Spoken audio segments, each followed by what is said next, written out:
بسم اللہ الرحمن الرحیم۔ السلام علیکم ناظرین گرامی، ہماری آج کی ویڈیو کا موضوع نہایت اہم ہے۔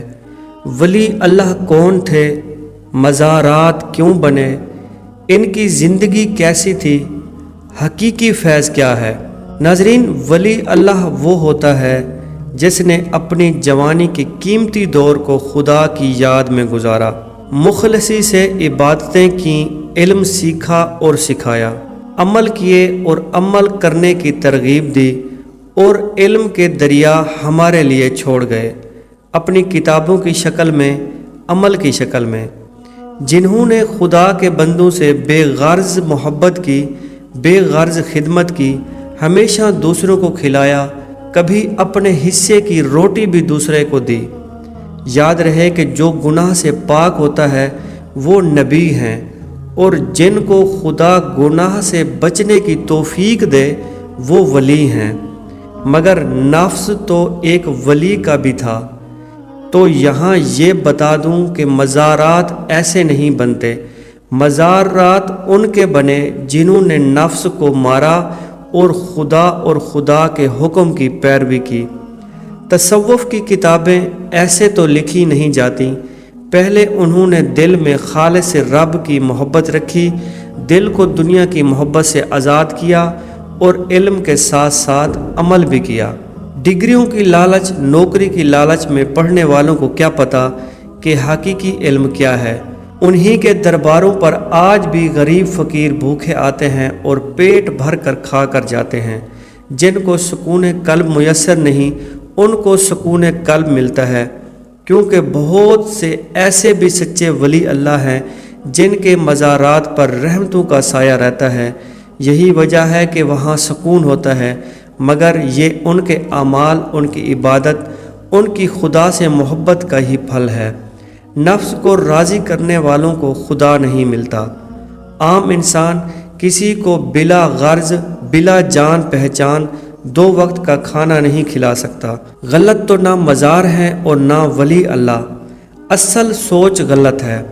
جن کو لگتا ہے کہ بغیر عمل کیے، بغیر علم سیکھے، بغیر نفس کو مارے فیض مل جائے گا، دربار پر جا کر بیٹھ جانے، ہنس کھیل کر کھا پی کر آ جانے، کبھی فیض نہیں ملتے۔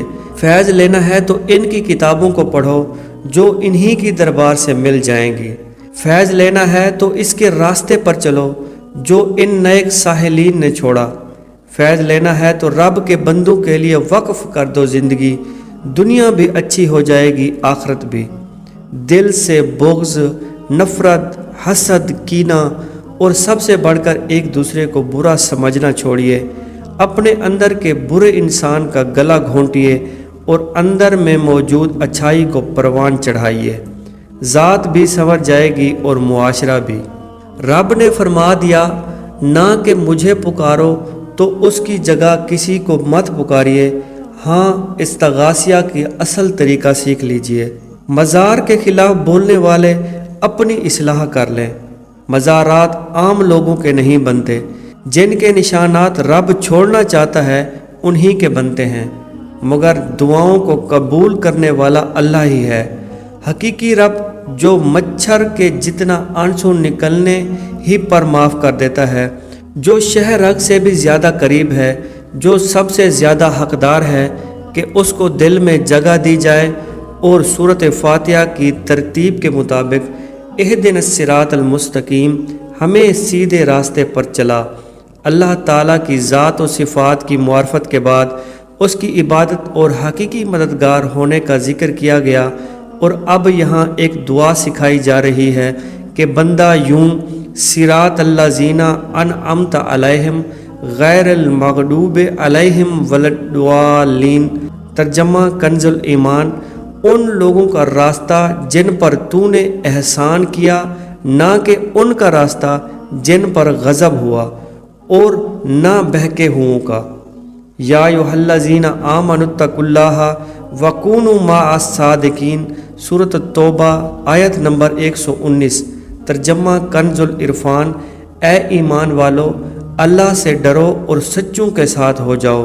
کہیں فرعون کی مورتی کو عبرت کے لیے دریا رب کے حکم سے کنارے پر پھینک دیتا ہے، اور آج بھی غرور کرنے والے کے لیے یہ نشان ہے، اور کہیں اپنے نیک صالح راتوں کو جاگ کر عبادت کرنے والے لوگوں کو ہدایت کی نشانیوں کے لیے زندہ رکھتا ہے۔ ولی اور نبی اور شہید کبھی نہیں مرتے۔ مردوں کو پکارنا منع ہے، زندوں کو نہیں، مگر پکارنے استغاثیہ کے لیے علم چاہیے۔ جاہل استغاثیہ طلب مت کریں، ایسا نہ ہو کہ وہ حقیقی پیر کامل کو ہی بھول جائیں، کیونکہ کامل ولی کا فیض یہی ہے کہ وہ آپ کو رب سے ملا دے۔ حقیقی نفع نقصان اللہ ہی کے ہاتھ میں ہے، جیسے شفا اللہ کے ہاتھ میں ہے اور طبیب ایک وسیلہ ہے، ایسے ہی روح کی شفا بھی اللہ کے ہاتھ میں ہے، ولی ایک وسیلہ ہے۔ مگر یاد رہے کہ ہدایت مانگنے والوں کو ملتی ہے، اس لیے اپنے لیے ہم سب کے لیے ہدایت طلب کرتے رہیں تاکہ رب بھٹکنے سے بچاتا رہے۔